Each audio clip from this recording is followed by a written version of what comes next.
Bismillahirrahmanirrahim. Alhamdulillahi rabbil alamin wassalatu wassalam ala rasulillah wa ala alihi wa ashabihi ajma'in. Të nderuar vëllezër, motra dhe miq, ju përshëndes të gjithëve me përshëndetjen islame. Assalamu alaikum wa rahmatullahi wa barakatuh. Paqja qoftë mbi ju dhe mëshira e Allahut dhe bekimet e tij. Jemi në vazhdim të zhvillimit të projektit të librave. Jemi në vazhdim të trajtimit të lëndës së hadithit dhe jemi sot inshallah në videon e fundit të komentit të hadithit të parë të lëndës së akides, të temës së shtyllave të islamit dhe imanit në librin që kemi marrë referencë. Pa humbur kohë, autori thot në vazhdim: wa dhahaba ta'ifatun minha ila anna man taraka shay'an min arkani al-islam al-khams عمدا فهو كافر بذلك وروي ذلك عن سعيد ibn Jubair ونافع والحكم. Një grup dietarësh kanë anuar nga mendimi se kush lë me qëllim ndonjë prej 5 shtyllave të islamit, ai bëhet jo besimtar për shkak të kësaj. Ky mendim është transmetuar nga Sa'id ibn Jubairi, Nafiu dhe Hakemi. وهو رواية عن الإمام أحمد اختارها طائفة من أصحابه وهو قول ابن حبيب من المالكية. Ky është gjithashtu një transmetim nga Imam Ahmedi, të cilin e kanë zgjedhur disa prej nxënësve të tij, dhe është edhe mendimi i Ibn Habibit prej Malikive. وخرج الدارقطني وغيره من حديث أبي هريرة رضي الله عنه قال: قيل يا رسول الله الحج في كل عام؟ قال: لو قلت نعم لوجبت عليكم ولو وجب عليكم ما أطقتموه ولو تركتموه لكفرتم. Darakutni dhe të tjerë kanë transmetuar nga hadithi i Abu Hurairës radhiyallahu anhu, i cili tha: ju tha profetit sallallahu alaihi wasallam, o i dërguari i Allahut, a është haxhi çdo vit? Ai tha: sikur të thosha po, do t'ju bëhej detyrim, dhe sikur t'ju bëhej detyrim, nuk do të kishit mundësi ta përballonit, dhe sikur ta linit, do të bënit kufër, pra do të mohonit fen. Wa kharraja al-Lalaka'i min tariq Mu'ammal قال حدثنا حماد ibn Zaid عن عمرو ibn Malik an-Nukri عن أبي الجوزة عن ابن عباس ولا أحسبه إلا رفعه قال. Po ashtu autori al-Lalaka'i transmeton prej Mu'ammal, i cili tha na tregoi Hamad ibn Zaid nga Amr ibn Malik an-Nukri, nga Ebul Gjauza, nga Ibn Abbasi, dhe mendoj se ai e ngriti zinxhirin deri te profeti sallallahu alaihi wasallam, i cili tha: عرى الإسلام وقواعد الدين ثلاثة عليهن أسس الإسلام شهادة أن لا إله إلا الله والصلاة وصوم رمضان وترك منهن واحدة فهو بها من ترك منهن واحدة فهو بها كافر حلال الدم وتجده كثير المال لم يحج فلا يزال بذلك كافرا ولا يحل بذلك دمه وتجده كثير المال ولا يزكي فلا يزال بذلك كافرا ولا يحل دمه. Thot, lidhjet e islamit dhe bazat e fesë janë 3. Mbi to është ngritur islami, dëshmia se nuk ka të adhuruar tjetër me të drejtë përveç Allahut, namazi dhe agjërimi i Ramazanit. Kush lë njërin prej tyre, ai është jo besimtar për shkak të saj dhe gjaku i tij bëhet i lejuar. Mund të kesh shumë pasuri, por nuk ka bër haxh, mund ta gjesh me shumë pasuri, por nuk ka bër haxh, ai vazhdon të jetë jo besimtar për këtë, por gjaku i tij nuk lejohet për këtë shkak. Dhe mund ta gjesh me shumë pasuri, por nuk jep zakat, ai vazhdon të jetë jo besimtar për këtë, por gjaku i tij nuk lejohet. Tu tani ka nevojë për një sqarim më të hollësishëm, duke qenë se në këtë transmetim përmenden disa shprehje me të cilat publiku me siguri nuk është i familiarizuar dhe duhet të shpjegohet se çfarë është për qëllim me to, sepse kur i dëgjon në pamje të parë mund të tingëllojnë për keq. Thot tek fjalia më sipër autori, kush lë njërin prej tyre është jo besimtar dhe për shkak të saj gjaku i tij bëhet i lejuar. Çfarë ka për qëllim këtu? Këtu ka për qëllim rregullin që ndodhet në shtetin islam për gjykimin e personit i cili kryen disa prej llojeve të krimeve. Dihet tashmë pothuajse botërisht që disa prej ndëshkimeve që ndodhen në shtetin që gjykon me ligje fetare nuk janë të njëjta me disa gjykime ose disa ndëshkime për të njëjtat vepra nëpër shtetet laike apo në shtetet të drejtuara nga fe të tjera përveç fesë islame. Dhe më konkretisht në fenë islame disa prej krimeve ndërkohen me ekzekutimin e personit që ka bërë krimin. Për shembull, një person që kryen një vrasje padrejtisht në shtetin islam denoncohet nga ana e personave që mund të jenë për shembull dëshmitar të ngjarjes. Më pas bëhen verifikimet përkatëse nga policia, prokuroria etj. Çohet çështja në gjykat dhe nëse gjykatësi e shikon që personi është fajtor dhe ka bërë një vrasje padrejtisht, atëherë në këtë moment jep vendimin që ky person të ekzekutohet, pra vrasësi. Mirë po kjo ndodh mbas konsultimit me familjen e të ndjerit, e viktimës. Në rast se familja e viktimës nuk bien të gjithë dakord për ekzekutimin e vrasësit, atëherë kjo dispozitë anullohet dhe kalohet tek një dispozitë tjetër, e cila është kompensimi i gjakut nëpërmjet një dëmshpërblimi me pasuri, i cili varion nga personi në person, po rasti i përgjithshëm është 100 DV, pra vlera e 100 DV-ve. Pak a shumë i bie që vrasësi të bëhet si tip sklavi tek familja e personit që ka vrarë padrejtisht dhe t'i shlyejë atyre këtë shumë të madhe për një kohë të caktuar, aq sa e lejojnë rrethanat. Në të njëjtën kohë edhe ndëshkimi për tradhtinë bashkëshortore sërish është ekzekutimi. Dhe kjo është si normë për ruajtjen e familjes, në mënyrë që të mos i hapet rruga disa gjërave shumë të këqija, të cilat faktikisht ne e shohim që u shhapur atyre rruga nëpër vende si vendet tona ku jetojmë në Perëndim, për shkak të ndëshkimeve shumë të lehta dhe për shkak se nuk merren masa paraprake për parandalimin e këtyre lloj të krimeve. Kuptohet që ky është një defekt i legjislacioneve njerëzore, për mendimin tim është dhe defekt i qëllimshëm, porse këtu nuk është vendi për ta analizuar se pse e konsideroj të qëllimshëm. Megjithatë, ajo që duam të tregojmë thjesht është që në vendet që gjykohen me ligj fetar islam, ekzistojnë akoma këtë lloj dënimesh për disa prej veprave që konsiderohen krime të rënda nga ana e kushtetutës së atyre vendeve, të formuluara në bazë të Kuranit dhe Sunetit. Dhe një prej gjërave që konsiderohet e tillë është edhe rasti i braktisjes së fesë nga një person i cili është në fe, pra që është musliman dhe më pas vendos që të heqë dorë prej fesë islame, dhe kjo është si një masë parandaluese që të mos hapet dera e braktisjes së fesë nga njerëzit që mund të konsiderohen sipas këtij ligji si mendje lehtë, dhe që më pas nëpërmjet kësaj mund të shkojë edhe në veprime të tjera më të rënda se sa kaq. Pra mund të prishet edhe shoqëria në tërësi. Te kjo normë sërish ka një mospajtim ose një ndryshim opinionesh ndërmjet dietarëve, dhe ndryshimi vjen bazuar mbi tekstin e hadithit të saktë të transmetuar nga, nëse s'gabohem, Abdullah ibn Umeri radiallahu anhu, i cili është i njëjti person që transmeton edhe këtë hadith që ne po trajtojmë, në të cilin profeti sallallahu alaihi wasallam thotë që la yahillu damu mri'in muslim illa fi ihdath thalath. Thotë nuk lejohet derdhja e gjakut, pra ndëshkimi me ekzekutim i një personi musliman me përjashtim të 3 rasteve. Dhe përmend rastin që ne treguam, pra vrasësin padrejtisht, po ashtu tradhtarin bashkëshortor, qoftë burr ose grua, nuk ka dallim. Dhe më pas thot at-tariku lidini al-mufarriqu lil jamaa. Thot braktisësi i fesë, përçarësi i xhamatit ose i bashkësisë.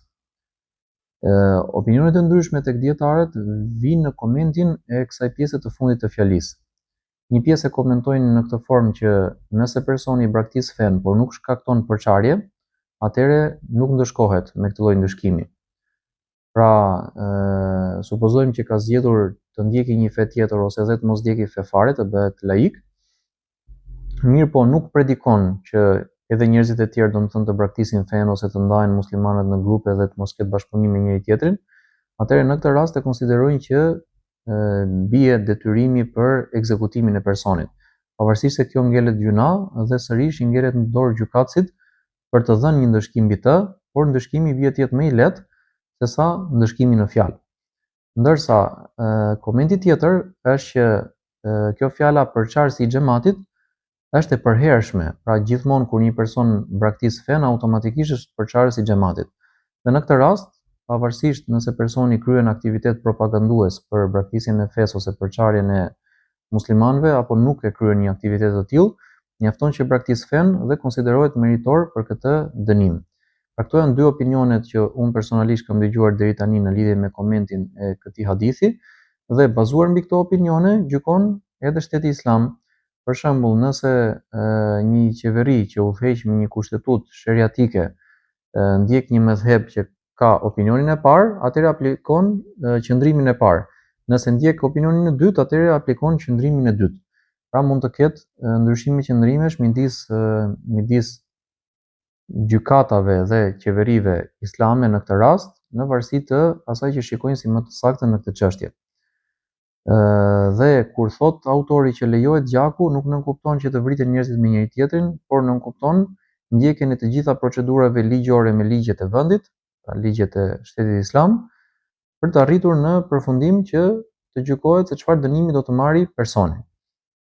Dhe çdo vendim që merret, atë sërish e aplikon shteti dhe nuk e aplikojnë individët.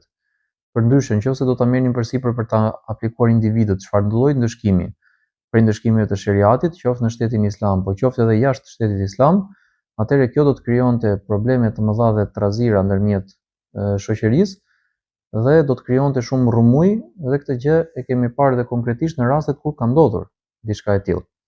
Për këtë arsye, domethënë, duhet që muslimanët i dinë çështjet e fesë ashtu siç duhet dhe ta dinë se si është realiteti i aplikimit të tyre në historinë e Islamit dhe në realitetin e vendeve që gjykohen në këtë lloj forme.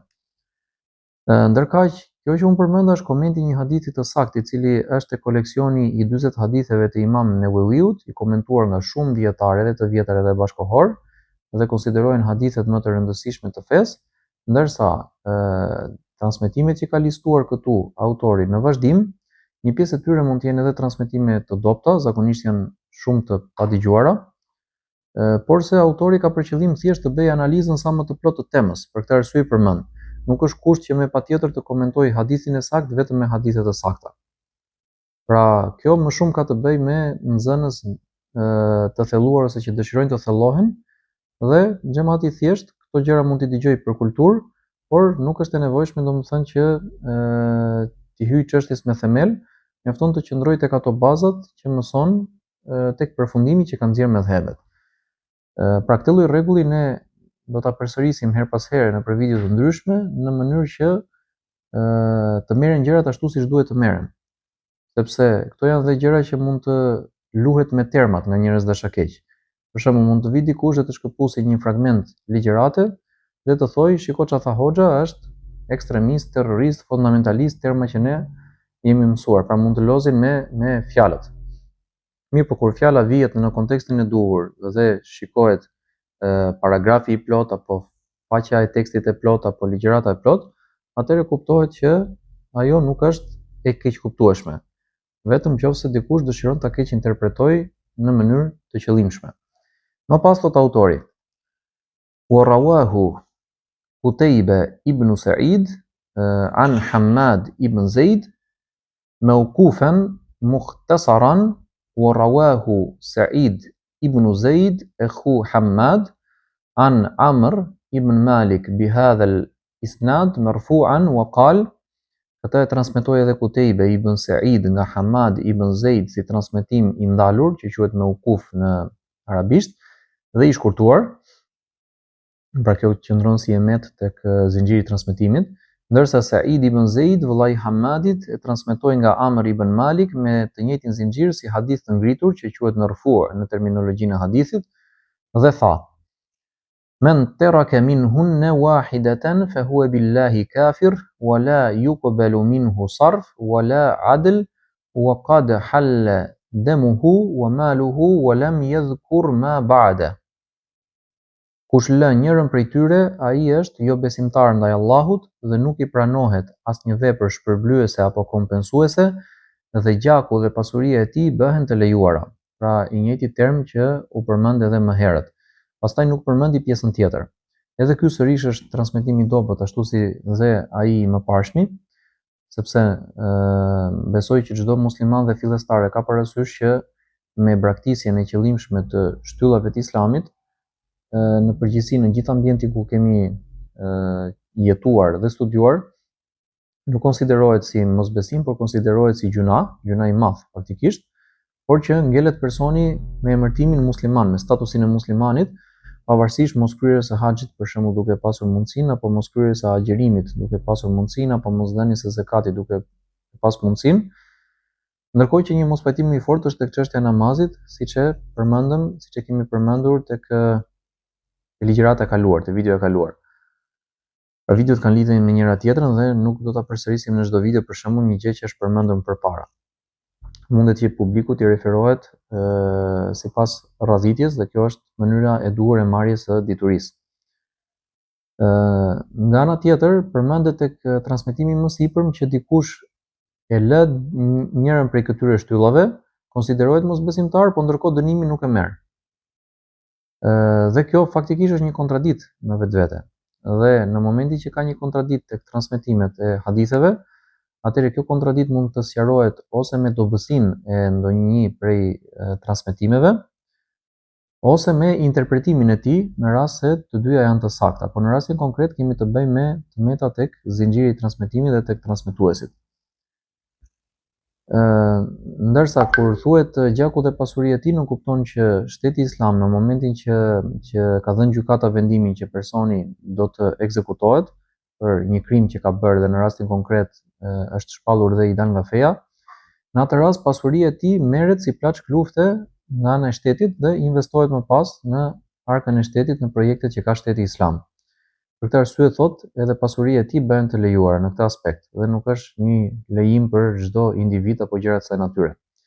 Kuptohet që për publikun ton, duke qenë se nuk ka pasur ndonjëherë të bëj në jetën e vet me mënyrën e jetesës në një shtet të tillë që gjykohet me ligje fetare në formë të plotë, këto janë çështje komplet të huaja ose pothuajse komplet të huaja dhe nuk i përfituron plotësisht, domethënë se si është realiteti i tyre. Megjithatë, ne jemi të detyruar që ta sjellim temën të plotë ashtu siç e ka sjellë autori, në mënyrë që, por duke shoqëruar me komentin përkatës, në mënyrë që të kuptohet se çfarë ka pasur dhe autori për qëllim më mirë. Pra, dhe autorit të mos i hyjmë në hak, por edhe publiku të mos i hyjmë në hak.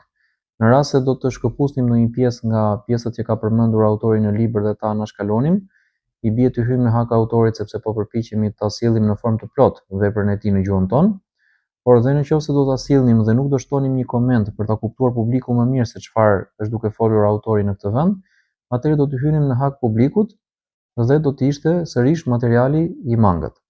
Ne lutem Allahun që mos i hyjmë në hak askujt dhe të jemi sa më afër drejtësisë të jetë e mundur. Më pas thot autori: وقد روي عن عمر رضي الله عنه ضرب الجزية على من لم يحج وقال ليسوا مسلمين. Është transmetuar gjithashtu nga Umeri radiallahu anhu vendosja e xhizjes mbi ata që nuk bënin haxhin dhe ai tha ata nuk janë musliman.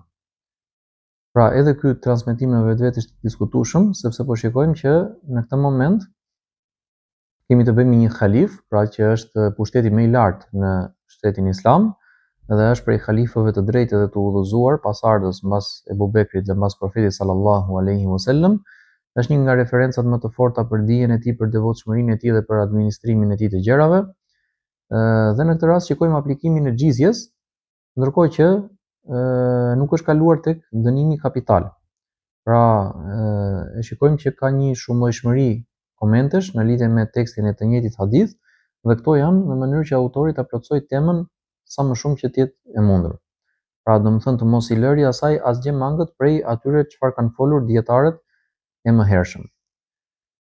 Më pas thot autori: wa an ibn Mas'ud an tarika az-zaka laysa bi muslim. Po ashtu thot transmetohet nga Ibn Mesudi se lënësi i zakatit nuk është musliman. Wa an Ahmed riwayatun an tarka as-sala wa az-zaka khassatan kufr dun as-siyam wal hajj. Nga Imam Ahmedi ka një transmetim se vetëm lënia e namazit dhe zakatit është kufër dhe jo agjërimi dhe haxhi. Madje mund të themi që tek disa prej nxënësve të Imam Ahmedit ekziston një mendim edhe më i ashpër se ky në raport me namazin, ku sipas këtij opinioni disa dietar thonë që nëse një person lë një namaz të vetëm që të dalë nga koha dhe mos ta fali thjesht nga përtatësia, pa pasur një shkak real domethënë për mos faljen e tij, ky person quhet i dal nga feja. Ndërkohë që shumica dërmuese e dietarëve konsiderojnë gjuna një gjë të tillë dhe jo mosbesim. Më pas وقال ابن عيينة المرجئة سموا ترك الفرائض ذنبا بمنزلة ركوب المحارم وليس سواء لأن ركوب المحارم متعمدا من غير استحلال معصية وترك الفرائض من غير جهل ولا عذر هو كفر. Ndërsa Ibn Uyeyne ka thënë murxhiet, pra një prej sekteve që kanë devijuar prej rrugës së drejtë, thotë konsideruan lënien e farzeve si një gjuna të ngjashëm me kryerjen e ndalesave, por nuk janë të njëjta, sepse kryerja e ndalesave, pra harameve, me vetdije pa i konsideruar të lejuara është gjuna, ndërsa lënia e farzeve pa padituri dhe pa arsye është kufër, pra mohim.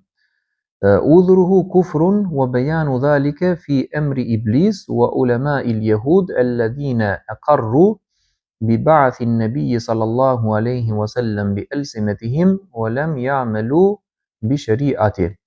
Justifikimi i tij thot Ibn Uyeyne është kufër dhe sqarimi i kësaj gjendet te çështja e iblisit dhe dietarëve xifut, të cilët e pranuan me gjuhët e tyre dërgimin e profetit sallallahu alaihi wasallam, por nuk vepruan me shariatin e tij. Wa qad istadalla Ahmad wa Ishaq ala kufri tariki as-salah bi kufr iblis bi tarki as-sujud li Adam wa tarku as-sujud lillahi a'zam. Thot Ahmedi dhe Ishaku janë argumentuar për kufrin e atij që e lë namazin me kufrin e iblisit për shkak të mosbërjes së sejdës ndaj Ademit, ndërsa lënia e sejdës ndaj Allahut është edhe më e madhe. Padyshim që jemi dakord që lënia e sejdës ndaj Allahut është edhe më e madhe, sidomos këtu bëhet fjalë për shumë sejdë, sepse një namaz i vetëm përbëhet nga disa sejdë dhe shumë namaze kuptohet që përbëhen me një numër i shumë fishuar sejdës. Por se kjo ka një kundërpërgjigje faktikisht, ndonse unë vetë mbështes mendimin që lënia e namazit konsiderohet kufër. Mirë, po ka një kundërpërgjigje të cilën mund ta japi pala që mendon që ky nuk është argument dhe nuk mendoj edhe unë që është ky argumenti për të qenë ajo kufër, ka argumente të tjera, sepse iblisi e shoqëroi mosbërjen e sejdës me konsiderimin e gabuar të urdhrit të Allahut. Pra e quajti urdhrin të gabuar. Allahu e pyeti pse nuk bëre sejdë, ai tha: "Qala ana khairun min. Khalaqtani min nar wa khalaqtahu min tin." Tha unë jam më i mirë se ai, pra më i mirë se Ademi. Mua më krijove prej zjarrit, atë e krijove prej baltës. Pra këtu iblisi tregoi mendjemadhësi jo thjesht duke mos zbatuar urdhrin, por duke konsideruar urdhrin e Allahut si të gabuar, pra sikur Allahu nuk duhej ta urdhëronte me një gjë të tillë. Pra ta themi në thonjza sikur ishte iblisi më i mençur. Allahu na ruaj. Kështu që kjo ishte ajo që e bënte veprën e iblisit të konsiderohej kufër. Dhe jo fakti thjesht që refuzoi të bënte sejdë. Se në fundit edhe Ademi e hëngri frutin, por vepra e tij nuk u konsiderua kufër. Dhe ky është dallimi ndërmjet veprave të dyve. Dhe nuk qëndron çështja thjesht tek veprimi i sejdës. Për këtë arsye, ky lloj arsyetimi nuk mund të konsiderohet argument, pavarësisht se çështja ka argumenta të tjera që e vërtetojnë.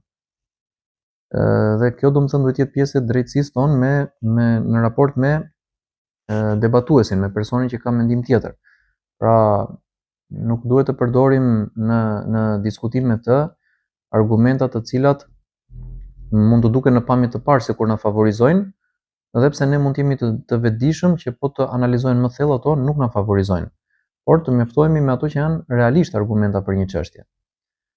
Wa fi sahih Muslim an Abi Hurairah radhiyallahu anhu anin Nabi sallallahu alaihi wasallam قال إذا قرأ ابن آدم السجدة وسجد اعتزل إبليس يبكي ويقول يا ويلي أمر ابن آدم بالسجود فسجد فله الجنة وأمرت بالسجود فأبيت فلي النار.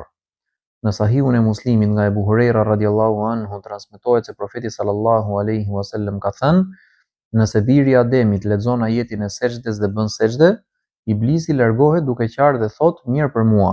Birit të Ademit ju urdhërua sejdëja dhe ai bëri sejdë, prandaj për të është xheneti, ndërsa mua më urdhërua sejdëja, por refuzova, prandaj për mua është zjarri. Sejdëja për personat që mund të mos ta dinë është veprimi që bëjnë muslimanët gjatë faljes zakonisht, që vendosin ballin në tokë për respekt ndaj krijuesit dhe për adhurim ndaj tij.